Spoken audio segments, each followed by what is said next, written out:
Lights, camera, action. For this 5 good comic book covers, we are heading to Hollywood.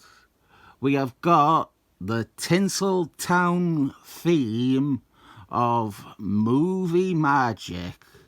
5 good comic book covers that are based on posters to famous motion pictures. I hope there's no casting couch involved in this production. I better call my agent. We've got one from the Weinstein Company. Pulp Fiction, but it is Incredible Hulk 441. She-Hulk's is Uma Thurman. The Daddy Tomato says, ketchup, son. Pulp Fiction is kind of overrated. This is going to be what I say about every movie here. Do not talk about Hulk stuff over a cellular phone. This should be easy. I can just do quotes from the movie and swap a word around instead of actually saying anything about the cover. I shall be back. The Terminator, or as it's more commonly known, Terminator 1. This is New Excellent Men 141, and I wasn't that big on this cover for ages. I thought it was a pointless Terminator reference, that it was trying to be cool and stylish, but then when it came to this video I started thinking about it, and there is a bit more to it. They have picked out a character whose backstory is pretty much ripped off from Terminator. So there is a bit more thought put into it than let's do a lame Terminator cover. The Evil Dead, Marvel Zombies 3, Issue 3. This is by Gregory Landsman. The very popular artist, Gregory Landsman, beloved by everyone on the internet ever. I remember on one of those 8 blogs devoted to him, they singled out this cover and pointed out how he was ripping off a movie poster and amazingly missing the point entirely. They had such intense hate on for the guy that they were incapable of understanding that this was meant to be like the poster for The Evil Dead. As for tracing, I think a homage is an idea where you could legit argue that tracing might have some place in deliberately trying to imitate and copy something for the sake of making it a clear remake. Are you trying to seduce me, Mrs. Robinson by Simon & Garfunkel? The Graduate by way of Thor, with the always welcome Amanda the Enchanter doing the seducing. I would take her over Anne Bancroft any day. I really like this one, but I realised pretty quickly that the reason I really like it is because Amanda the Enchanter is there, and we have her legs, and I love her legs.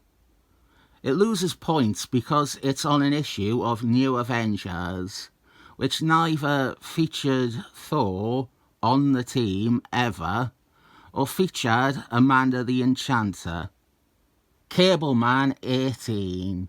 And rather than parody the poster to the movie The Cable Guy, they've done Aliens, the 3rd best alien movie. Not a fan of James Cameron. He's without a doubt the most overrated movie director in the world. Yeah, all 5 movies here I don't really like. Inglourious Basterds is Quentin Tarantino's best one. I don't really like any Cameron. I suppose The Terminator is the least worst one. The Evil Dead movies, I respect them as productions. I think they're pretty weak movies though. You want to know what my dad's favourite film of all time is? Well, it's The Matrix, and it has been since that came out. But before The Matrix, it was Casper, the one with Christina Ricci and Bill Pullman. That was his favourite movie of all time, Casper. He would watch it all the time.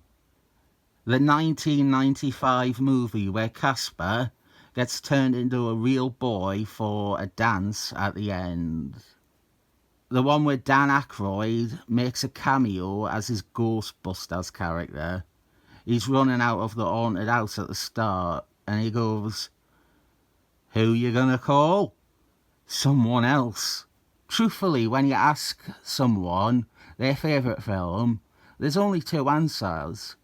Either it will be a boring answer, or it'll be an answer like that, where it stands out as bizarre that a movie like Casper could ever be someone's favourite movie of all time. Another thing my dad does is he focuses on the wrong bits. God, there was this film, right? I can't remember what it was, but there was this bit. Oh, it was a film where Johnny Depp became a computer. It was fucking boring. But there was this bit with, like, construction workers. And you saw one carrying, like, a cylinder. And my dad was like, "What's that then? What's that for? What's he building with that?" It wasn't relevant at all to the movie. It was like a shot to establish they were working, that they were construction workers, that they were building stuff. But he spent 2 minutes, missing parts of the movie, asking me to explain what was happening, and him not wrapping his head around the idea that it isn't important what they're building, just that they are shown to be builders. Then, like The Matrix has many quotable lines, loads of iconic pieces of dialogue. But my dad thinks that the main one, the big quote from The Matrix that everyone knows and everyone recognises, this is a thing he still says to this day, unprompted sometimes. He goes, "Do you believe it now, Trinity?" He thinks that's the big catchphrase tagline of the whole movie. "Do you believe it now, Trinity?" He also said of the film, recently, he said to me, "Did you know he's called Neo? All this time, I thought it was Neil." And a few years ago, he said something else. He went, "You know what? I never noticed at the end. He flies off."